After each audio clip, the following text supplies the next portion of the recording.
দক্ষিণ চীন সাগরকে নিজেদের বলে দাবি করে চীন। এবার অঞ্চলটিতে সামরিক অবস্থান আরও জোরদার করল Beijing. Asia maritime transparency initiative AMTI প্রকাশিত স্যাটেলাইট চিত্র বিশ্লেষণ করে একটি প্রতিবেদন প্রকাশ করেছে ব্রিটিশ গণমাধ্যম দ্য ইন্ডিপেন্ডেন্ট। এতে দেখা গেছে দক্ষিণ চীন সাগরের মিসচিফ রিফে একটি সামরিক ঘাঁটি গড়ে তুলেছে চীন। প্রায় ৩,২০০ হেক্টর এলাকা জুড়ে বিস্তৃত ঘাঁটিতে আছে বন্দরের সুবিধা, বিশাল রানওয়ে, ৭২টিরও বেশি যুদ্ধবিমান হ্যাঙ্গার, ভূমি থেকে আকাশে এবং জাহাজ ধ্বংসকারী ক্ষেপণাস্ত্র ব্যবস্থা ও রাডার। AMTI এর তথ্য বলছে চীন বর্তমানে প্যারাসেল দ্বীপপুঞ্জে ২০টি এবং স্প্রাটলি দ্বীপপুঞ্জে ৬০টি অবস্থানে নিয়ন্ত্রণ প্রতিষ্ঠা করেছে। এর মধ্যে ৪টি সম্পূর্ণ নৌ ও বিমান ঘাঁটিতে রূপান্তরিত হয়েছে। চীন বরাবরই দাবি করছে এসব ঘাঁটি প্রতিরক্ষামূলক উদ্দেশ্যে গড়ে তোলা হয়েছে।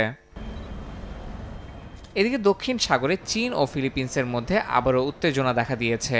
চীন নৌবাহিনীর এক ভিডিওতে দেখা যায় ফিলিপিন্সের একটি নৌযানকে টেনে নিয়ে যাচ্ছে চীনের কোস্টগার্ডের জাহাজ। সে সময় উভয় পক্ষের মধ্যে সংঘাত বেঁধে যাওয়ার মতো পরিস্থিতি তৈরি হয়।